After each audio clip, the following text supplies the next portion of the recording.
दोस्तों, देश में चुनावी राजनीतिक लोकतंत्र भी गंभीर संकट की ओर बढ़ता हुआ दिख रहा है। इस संकट की सबसे सघन अभिव्यक्ति अभी हाल में हुई है, जब चुनाव आयोग ने यह निर्णय लिया कि गुजरात और हिमाचल के चुनावों की अलग अलग समय घोषणा की गई। हिमाचल में तो चुनाव की घोषणा कर दी गई कि हिमाचल में 9 नवंबर को चुनाव होगा, लेकिन गुजरात के चुनाव की घोषणा नहीं की गई। चारों तरफ से ये प्रश्न उठ रहे हैं कि आखिर यह काम चुनाव आयोग ने क्यों किया? क्या यह काम चुनाव आयोग ने भाजपा की आसन्न हार से बचाने के लिए किया है? इस संदर्भ में भारत के पूर्व मुख्य चुनाव आयुक्त SY कुरैशी ने भी कुछ गंभीर सवाल उठाए हैं। 1998 से यह परंपरा रही है कि गुजरात और हिमाचल प्रदेश के चुनावों की घोषणा की तारीख एक ही समय की जाती है। आखिर इतने लंबे समय से चली आ रही इस परंपरा को चुनाव आयोग ने क्यों भंग किया? हम सभी जानते हैं कि गुजरात में भाजपा को अपनी चुनावी हार दिखाई दे रही है। आदिवासी पहले से ही नाराज हैं। पिछड़ी जातियों में पटेल समुदाय भाजपा से नाराज है। दलितों का बड़ा तबका ऊना की घटना के बाद भाजपा से खफा है।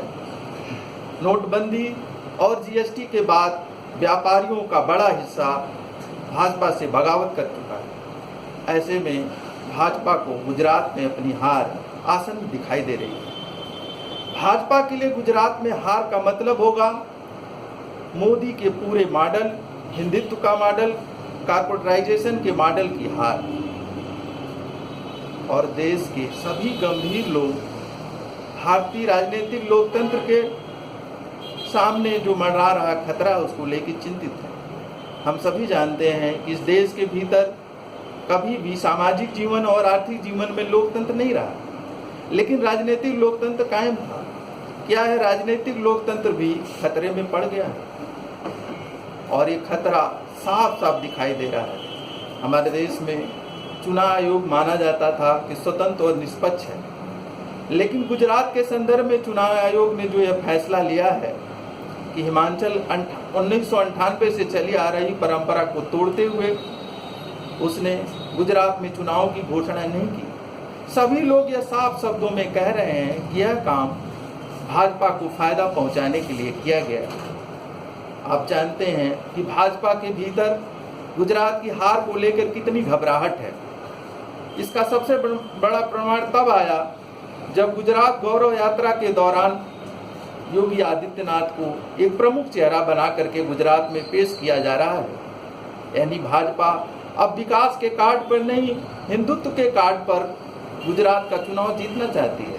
लेकिन उसे मालूम है कि उसने जो विकास के वायदे किए थे, जनता से जो वायदे किए थे उनके जीवन बेहतर होने के, वो कोई भी पूरा नहीं हुआ। इसके कुछ प्रमाण हम आपके सामने रखना चाहते हैं। अभी हाल में कल ही बड़ोदरा नगर निगम की बैठक हुई, जिसमें एक ही साथ 780 करोड़ रुपए की जनता को राहत पहुंचाने की घोषणा की गई है। इसके साथ ही बड़ोदरा नगर निगम ने श्री श्री रविशंकर के पूरे कार्यक्रम 19 अक्टूबर को जिस दिवाली पर उनका कार्यक्रम होना है, उस कार्यक्रम को बिजली की सुविधा, जितनी तरह की अन्य सुविधाएं हैं, सारी सुविधाएं प्रदान करने का निर्णय लिया है। हम सब जानते हैं कि भाजपा पहले से भी इन धार्मिक मठाधीशों का सहयोग लेकर चुनाव जीतती रही है। यही काम अहमदाबाद की नगर पालिका ने किया है।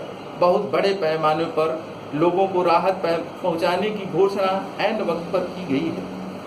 दोस्तों, सबसे बड़ा जो गंभीर संकट उपस्थित हो गया है कि अब लोगों को धीरे धीरे इस देश के चुनाव आयोग पर भरोसा टूटता जा रहा है कि क्या चुनाव आयोग, आप सभी जानते हैं कि इस समय जो मुख्य चुनाव आयुक्त हैं वो लंबे समय तक गुजरात में मोदी जी के मुख्य सचिव रहे, और जब उनकी नियुक्ति हो रही थी तो उस समय भी लोगों ने ये प्रश्न उठाया था कि मोदी के एक वफादार आदमी को मुख्य चुनाव आयुक्त बनाया जा रहा है।